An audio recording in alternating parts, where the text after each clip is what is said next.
هاد الكيك اللي غنصايبو اليوم راه رطب وهشيش. كاين اللي تيقول لك الكيك كيهبط ليه. هانتوما شوفوا تفرجوا في الفيديو حتى الاخر. عندنا هنايا جوج حبات ديال المندارين وعندنا جوج بيضات.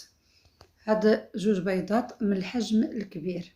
غادي نصليو على النبي صلى الله عليه وسلم. اللهم صل على سيدنا محمد وعلى ال سيدنا محمد في العالمين انك حميد مجيد. غادي نحضروا الكيك ديالنا ان شاء الله.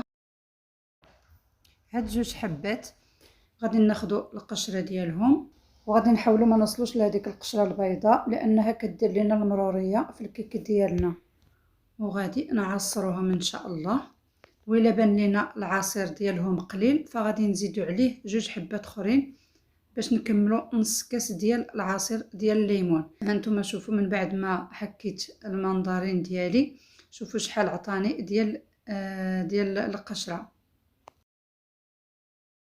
دابا غادي نقطعهم على النص وغادي نحيد لهم الزريعه وغادي نعصرهم. شحال عطاوني جوجات ديال العصير، غادي نضيف عليهم العصير ديال جوجات اخرين باش يعطيوني نص كاس ديال العصير ديال المنطارين. في المجموع عندي 4 الحبات ديال المنظارين. جوج في الاول خدينا القشره ديالهم عاد باش عصرناهم ما عطاوناش القدر اللي بغينا، وضفنا جوجات اخرين وحصلنا على نص كاس ديال العصير. جبت الكاس ديال الخلاط درت فيه نص كاس ديال الليمون، العبار بالكاس ديال العنبه، وضفت جوج بيضات اللي قلنا الحجم ديالهم يكون الحجم شويه كبير، وعندي هنا الكاس الا اصبع ديال الزيت، وغادي نضيف لكاس الا اصبع ديال السكر حبيبات. غادي ندير القشور ديال جوج حبات ديال المنطارين. ما تفوتوش هاد القدر باش ما تجيكمش المروريه في الكيك ديالكم لان الليمون جديد. غادي نديرو قبيصه ديال الملحه وغادي نخلطو كلشي. من بعد ما خلطنا المكونات كاملين هانتوما كتشوفوا الخليط راه تخلط مزيان. غادي دابا نفرغوه في هذا الاناء وغادي نضيفوا الباقي ديال المكونات اللي هما جوج كيسان ديال الدقيق. الكيسان عمرتهم غير بالمعلقه ما مسوحين. يمكن لكم نتوما تنقصوا، يمكن لكم تزيدوا حسب الدقيق اللي عندكم.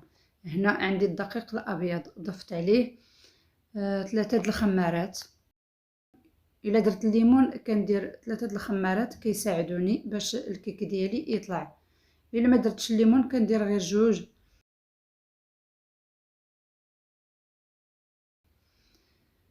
هنا غربلت الدقيق ديالي وغربلت الخمارات. دابا غادي نخلطو مزيان باش ما يبقاوش لينا فيه التكتلات. خلطت الخليط ديالي كامل. هانتوما كتشوفوا راه جا هو هذاك جوج كيسان ديال الدقيق ما مسوحين وما عامرينش. كما قلنا راه حسب النوعيه ديال الدقيق اللي عندكم. خلطناه مزيان مزيان ما بقى فيه لا التكتلات لا والو. صافي دابا غادي نحيد الطراب ديال اليد. هانتوما كتشوفوا راه كنهزو هكايا بالمعلقه باش يبان لكم. غادي نحطوا الخليط ديالنا جانبا يرتاح بين ما نوجدوا المول. دابا هنايا جبت المول ديالي وغادي ندير ليه الزبده هكا غير بصبعاني، ما غندير لا شيته لا والو. غندوز الزبده غير بصبعاني وغادي نرش بشويه ديال الدقيق. هاد الكيك راه كيطلع هشيش وخفيف.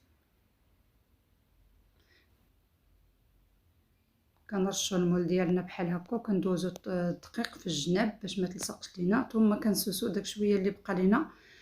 هانتوما كتشوفوا راه القطر ديال هاد المول هذا راه 23. الا بغيتوها طالعه فكديروا 23، بغيتوها هابطه شويه فكديروا المول كبير. هنا انا المول ديالي فيه القطر ديالو فيه 23. صافي دابا كنهزو يدينا الفوق هكايا باش نفرغوا الهواء اللي كاين في الخليط. دابا وجدنا الكيك ديالنا غادي ندخلوه للفرن اللي سخنته من قبل وغادي نقص النار ونخليه يطيب على خاطره. من بعد ما طيبنا الكيك ديالنا ها هو كيفاش كيجي، راه رطب وهشيش. غادي نخليوه حتى يبرد عاد باش غادي نديروه في التبصيل ديال التقديم ان شاء الله. هانتوما كتشوفوا، شوفوا العلو تبارك الله خفيف. هانتوما العلو راه فيه 4 الصبعان ديال العلو. هانتوما كتشوفوا الناس اللي كيبغيوها عاليه فيديروا المول فيه 23. هانتوما كتشوفوا العلو قداش تبارك الله. راه الكيك ناجح 100% وغادي يعجبكم ان شاء الله. الكيك بالمذاق ديال المنظرين، هشيش ورطب وكيذوب في الفم. كنتمنى ان شاء الله تجربوه. دابا غادي نزين بواحد 3 ديال الطرفه ديال الليمون. نتوما بغيتو تزينو زينو، باش ما بغيتو انا كنكتفي بهذا التزيين هذا. غادي نقطع لكم شويه تشوفوه، وكنتمنى ان شاء الله يعجبكم الفيديو ديالي. وإلا عجبكم الفيديو ما تنساوش ديروا جيم واشتركوا في القناه باش يوصلكم كل جديد. والسلام عليكم ورحمه الله.